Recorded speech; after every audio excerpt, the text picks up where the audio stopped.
Alright y'all, so we're about to head to my wedding, so get ready for a full day of content. Let's get right to it. So we're gonna do behind the scenes of what's in my car. Ouch!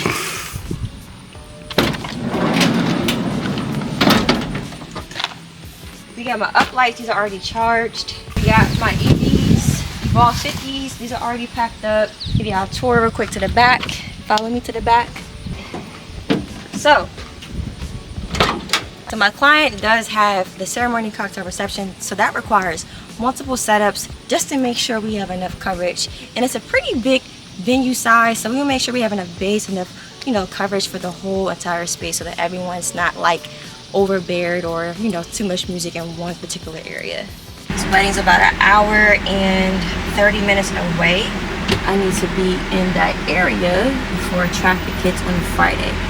So just to give y'all some perspective of how long a DJ's day is, depending on that DJ, of course, my days be literally, no exaggeration, 12 to 14-hour days. Like the wedding alone might be, 4 to 6 hours, right? But the day itself, it's not 4 to 6 hours. All right, guys, so we're about to hop out. We're about to unload. Like I said, we have a lot to do today, so I want to make sure that we have this all on tape and do a better job at actually showing everything that I do. Let's get out.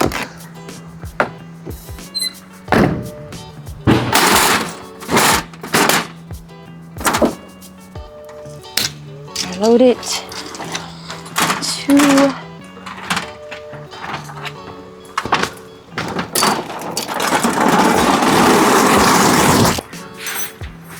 this here.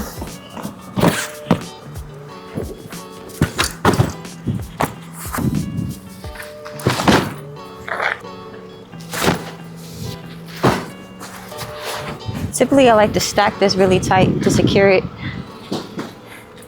just to make sure none of the stuff falls. Now, as you can see, I do have 2 separate wagons, one right there and another one right here. Only because that's a lot easier to help with the load in and load out. Now I'm about to go inside, do a quick preview of where the coordinator has it set up. So let's go inside, check it out. Okay guys, so the name of this venue is called Main Street Ballroom in Ellicott City, Maryland.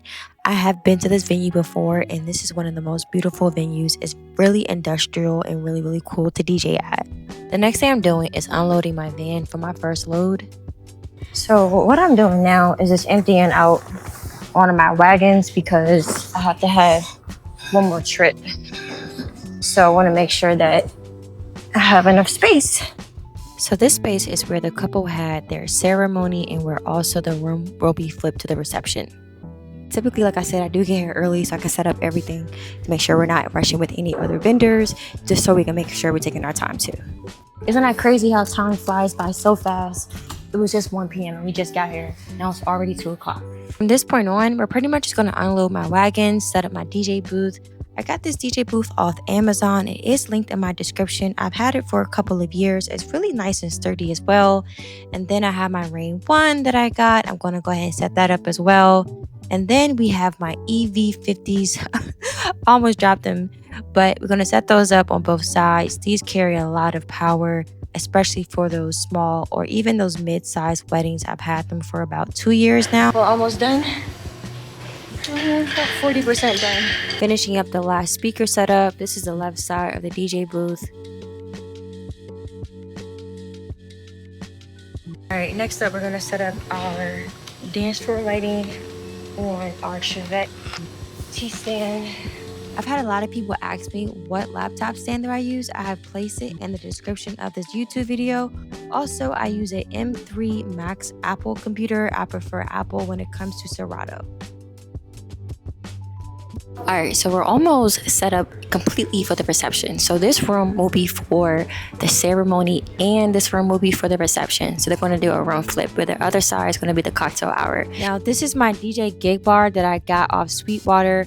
I've had it for a few years now. I use it for mainly weddings, and I do put speaker stand scrims on them just to cover up those cords. You know, we like everything nice and concealed. And then we place it to the side next to the DJ booth. I finished most of the setup. Now it's time for the wedding ceremony. For the groom.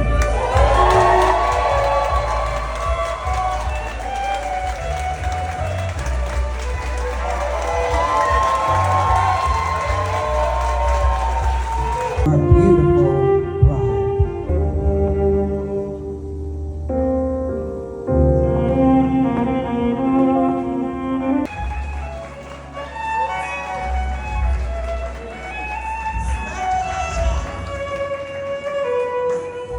So typically I set up my up lights for the reception during cocktail hour.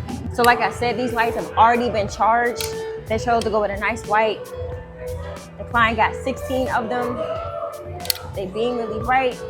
So all we're gonna do is carry around each bag, turn them on. Because this venue has nice exposed columns, I'm definitely gonna put some up lights on these columns. Ooh, yes, your way.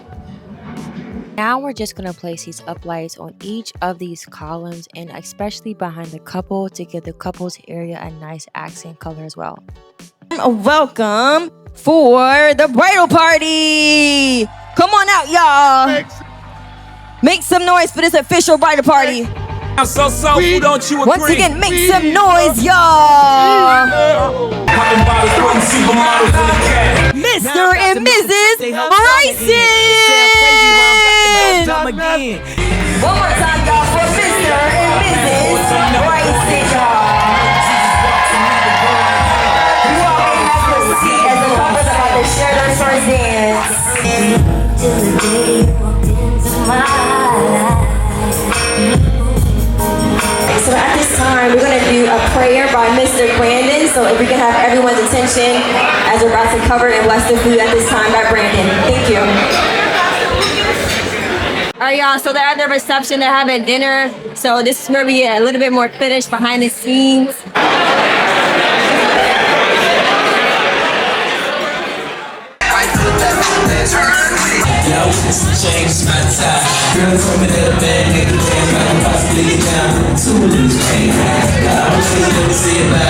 The wedding was amazing.